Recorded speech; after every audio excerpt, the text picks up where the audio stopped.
Hi everyone, welcome to your health and wellness. It's me Shamiruddin, Al Zaitun Pharmacy, Kalba, Fujairah.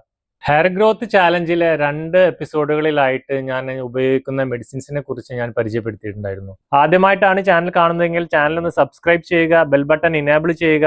ഈ video നിങ്ങൾക്ക് ഇഷ്ടപ്പെട്ടു കഴിഞ്ഞാൽ മറ്റുള്ളവരിലേക്ക് share ചെയ്ത് കൊടുക്കുകയും ചെയ്യുക. വീഡിയോ സ്കിപ്പ് ചെയ്യാതെ മുഴുവനായിട്ടും കാണാൻ ശ്രമിക്കുക. അതിലെ എല്ലാ കാര്യങ്ങളും ഞാൻ പറയുന്നുണ്ട്. ഫസ്റ്റ് എപ്പിസോഡിൽ എൻ്റെ താരൻ പോകാൻ വേണ്ടിയിട്ടും കുരുക്കളും കറുത്ത പാടുകളും പോകാൻ വേണ്ടിയിട്ട് ഞാൻ ഉപയോഗിച്ചിട്ടുണ്ടായിരുന്നു ബീറ്റാമെത്തസോൺ സ്കാൾപ്പ് ലോഷനും അതേപോലെ കീറ്റോകനസോൾ ഷാമ്പൂ. ബീറ്റാമെത്തസോൺ സ്കാൾപ്പ് ലോഷൻ നമ്മളെ സ്കാൾപ്പിൽ ചെയ്യുന്നത് സ്കാൾപ്പിൽ ഉണ്ടാകുന്ന ഇൻഫ്ലമേഷനെ കുറക്കാനും അതേപോലെ താരൻ മൂലമുണ്ടാകുന്ന കറുത്ത പാടുകളും താരൻ അകറ്റാനും. ഒരുവിധ താരനെല്ലാം ഫംഗൽ ഇൻഫെക്ഷൻ ആണ്, അത് പോകാൻ വേണ്ടിയിട്ട് വളരെയധികം ഹെൽപ്പ് ചെയ്യുന്ന ഒരു മെഡിസിനാണ് ബീറ്റാമെത്തസോൺ സ്കാൾപ്പ് ലോഷൻ. അതൊരു സ്റ്റിറോയിഡും കൂടിയാണ്. നമ്മൾ ഒത്തിരി നാൾ നമുക്ക് ഉപയോഗിക്കാൻ പാടില്ല, കുറച്ച് നാളെ നമുക്കത് ഉപയോഗിക്കാൻ പാടുള്ളൂ.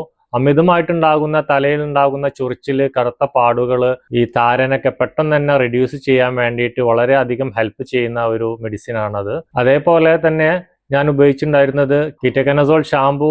ഒരു ആന്റി ഫംഗൽ പ്രോപ്പർട്ടി ഉള്ളതാണ്. താരൻ വേണ്ടിയിട്ടും താരൻ മൂലം ഉണ്ടാകുന്ന ചൊറിച്ചിലിന് വേണ്ടിയിട്ടും വളരെയധികം എഫക്റ്റീവ് ആണ്. ഈ 2 മെഡിസിൻസും ഞാൻ ഉപയോഗിച്ചപ്പോൾ ഒരാഴ്ച കൊണ്ട് തന്നെ പൂർണ്ണമായിട്ടും എൻ്റെ തലയിലുണ്ടായിരുന്ന താരൻ മാറി.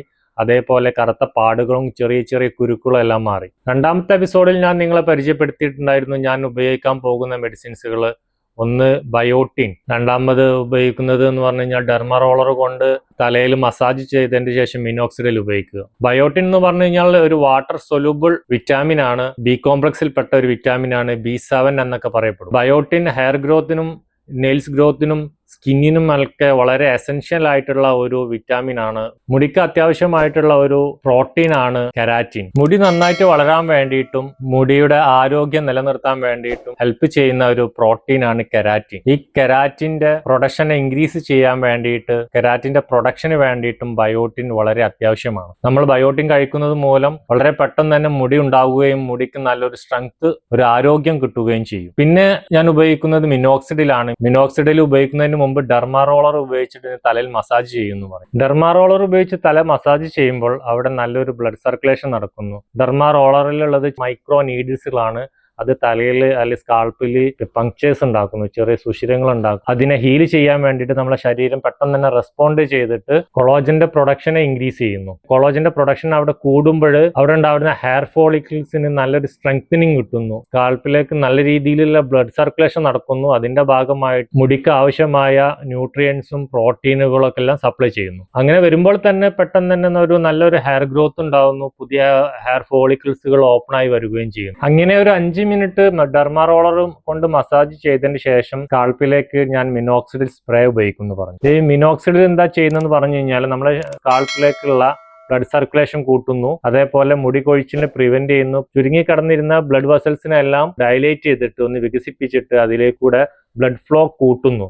അതിന്റെ ഭാഗമായിട്ട് കൂടുതൽ ഓക്സിജനും ന്യൂട്രീഷ്യൻസും എല്ലാം ഹെയർ ഫോളിക്കിൾസിലേക്ക് എത്തുകയും അങ്ങനെ പുതിയ മുടി ഉണ്ടാകാൻ വേണ്ടിയിട്ട് ഹെയർ ഫോളിക്കിൾസിനെ സ്റ്റിമുലേറ്റ് ചെയ്യുകയും ചെയ്യുന്നു. മിക്ക ആളുകളിലും ഡൈഹൈഡ്രോ ടെസ്റ്റോസ്റ്റിറോൺ കൂടുതലായിരിക്കും. ഡൈഹൈഡ്രോ ടെസ്റ്റോസ്റ്റിറോൺ ഫോളിക്കിൾസിലെ ആൻഡ്രജനുമായിട്ട് ബൈൻഡ് ചെയ്യുന്നതിന്റെ ഭാഗമായിട്ട് ഹെയർ ഫോളിക്കിൾസിനെ ചുരുക്കുകയും ഹെയറിലേക്കുള്ള കറക്റ്റ് ബ്ലഡ് സർക്കുലേഷൻ ഒക്കെ പ്രിവെന്റ് ചെയ്യുകയും തന്മൂലം നമ്മളെ ഹെയറിന്റെ ആരോഗ്യം നഷ്ടപ്പെടുകയും ചെയ്യുന്നു. മിനോക്സിഡില് ബൈൻഡിങ്ങിനെ ഡൈഹൈഡ്രോക്സി ടെസ്റ്റോസ്റ്റിറോണും ആൻഡ്രജൻ റിസപ്റ്ററുമായിട്ടുള്ള ബൈൻഡിങ്ങിനെ പ്രിവെന്റ് ചെയ്യുന്നു. തന്മൂലം അങ്ങനെ ഒരു ഫംഗ്ഷൻ നടക്കാത്തത് കൊണ്ട് തന്നെ അവിടെ നമ്മളെ ഹെയർ ഫോളിക്കിൾസിന് നല്ലൊരു സ്ട്രെങ്തനിങ് കിട്ടുന്നു. അവിടെ ചുരുങ്ങി പോകുന്നില്ല, കറക്റ്റായിട്ട് ബ്ലഡ് സർക്കുലേഷൻ നടക്കുന്നു. അതാണ് മിനോക്സിഡിൽ നമ്മളെ സ്കാൾപ്പിൽ ചെയ്യുന്നത്. അപ്പോൾ അടുത്തൊരു വിഷയമായി അടുത്ത എപ്പിസോഡിൽ കാണാം. Thanks for watching. Bye bye from your health and wellness.